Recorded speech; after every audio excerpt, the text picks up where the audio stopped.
What's up everybody, Ariana here, and today we're going to be talking about degrees. Not in terms of climate or heat, but actually talking about getting online degrees. If you're here, more than likely you've been thinking about possibly even switching careers, and you've been thinking about possibly going into medical fields, and you might be looking into seeing what's available in the online degree world.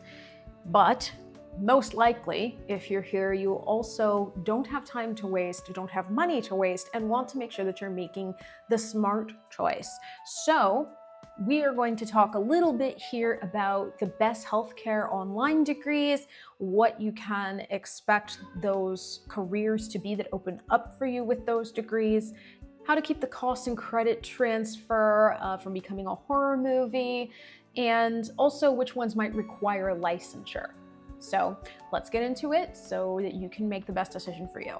So first, I'm going to say something that for some of you may seem pretty elementary, but it is important to point out, and that's that not all medical degrees can be gotten online. A lot of people seem to think that you can get just about anything online, but obviously, if you need to put your hands on patients and serve clinical hours, you cannot do that with an online degree. So if you are looking to switch into a medical field where you will have to come in contact with patients, you will not be able to get that degree online.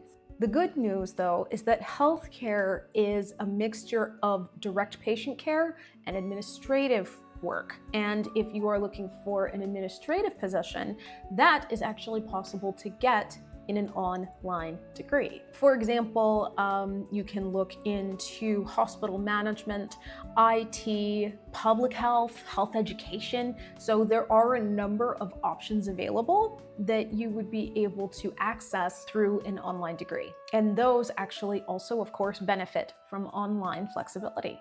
The first that you would be looking at would be either health science or health studies.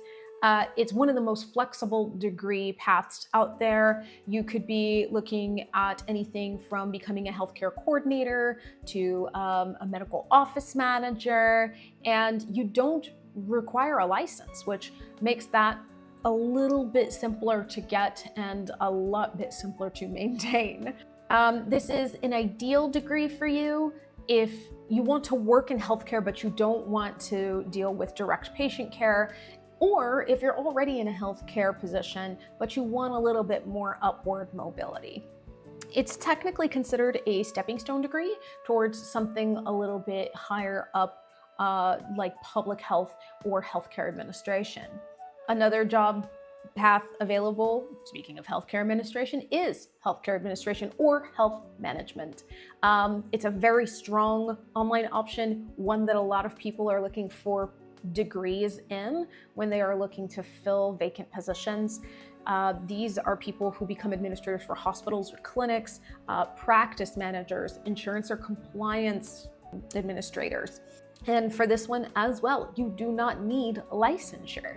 So this is a degree that is going to really apply for anybody who loves being organized, who loves leadership, who is very, very dedicated to ethics and compliance. So if you are the kind of person who loves managing multiple different strings of workforces, you find it really important to be very organized and in fact feel most alive when you are managing multiple different things at once, this is going to be a perfect degree for you and a perfect career path. The other one that I mentioned earlier that generally tends to be kind of at the height of the food chain there is public health. Public health is becoming more and more relevant in the healthcare space, and that could be anything from becoming a program coordinator for public health to becoming an epidemiology assistant. In most roles will not need licensure, but if you decide to go down this road, you are going to have to check for the specific role that you're interested in, because some do need that. And if you are a person who is very passionate about population health, disease prevention, education and outreach, public health is going to be where you belong. And later, you actually have the option to get an MPH, which is a Master's in Public Health. Some people really just love learning about this kind of thing, and that is another open door for you if you decide to go for this particular degree. Another possible option for you, if you decide to do the online degrees in healthcare, would be Health Information Management, otherwise known as Health IT. It's a lot like regular IT, except you are dealing with healthcare and data, not just somebody who can't get into their email on a Monday morning. This is really great for anybody interested in becoming like a medical records manager or a data compliance specialist.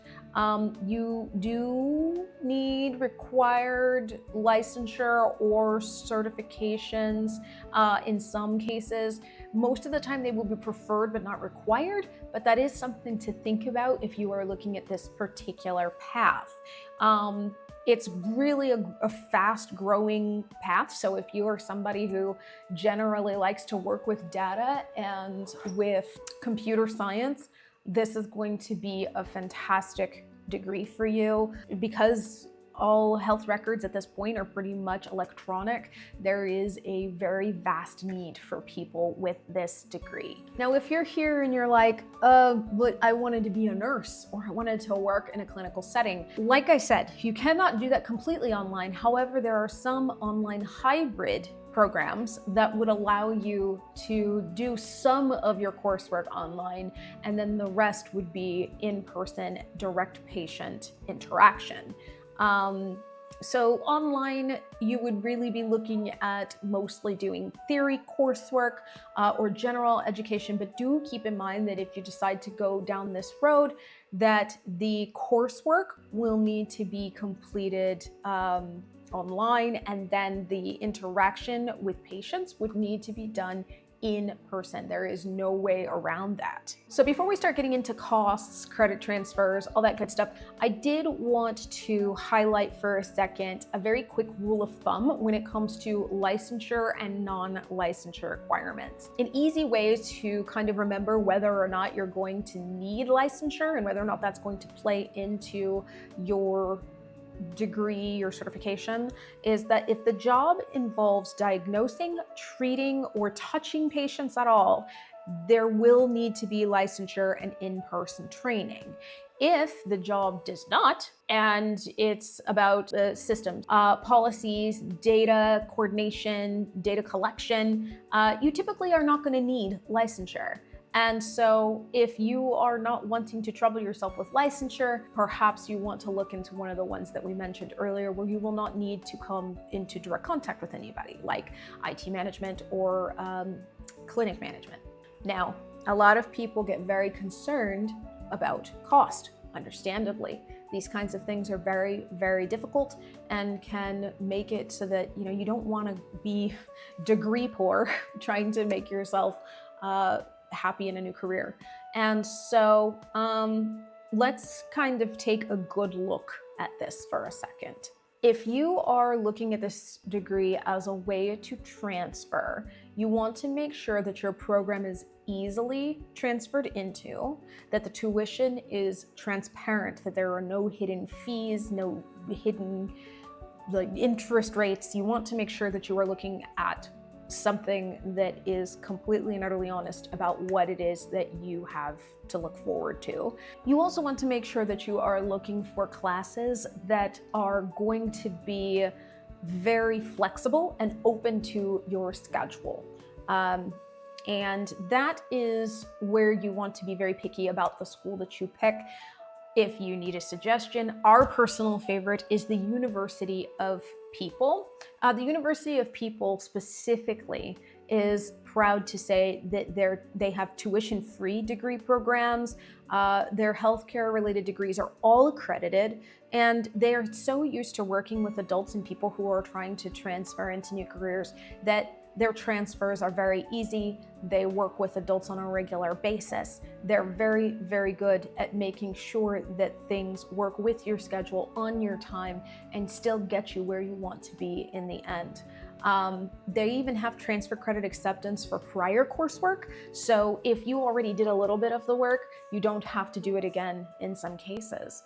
There are still possibly assessment fees with U of People, but compared to traditional programs, the cost difference is massive. So if you already have some college credits or some work experience or family or job obligations, that flexibility is going to help you out in a huge way, no matter where you go. Like I said, we highly, highly recommend University of People, but if you decide, wherever you decide to go, please make sure that it is working within your schedule so that you don't start and then wind up hitting a wall halfway through. You don't want that. So in the end, the last thing that I would like to highlight is whether or not you should go for an online degree. Obviously, we cannot tell you whether to go for an online degree for certain, but we can definitely say that the people who best benefit from a fully online program are going to be people who are changing careers, people who are parents, military families, basically anyone who might have a schedule where unexpected things might crop up, where they have other things vying for their attention or for their schedule. So if you are someone like that, this is definitely for you. And if you're like, I'm not any of those things, I just kind of want the convenience of being able to be online, you know what? That works too. So definitely just look into this a little bit deeper, which is definitely why you're here on this video, and we appreciate your attention. And just make sure that you are looking at the degree as something that's going to align with your values, with what you want, and with where you want to be. And if you have any questions at all, please go ahead and let us know in the comments. We are always happy to answer them. And good luck. Happy hunting out there, and we're rooting for you.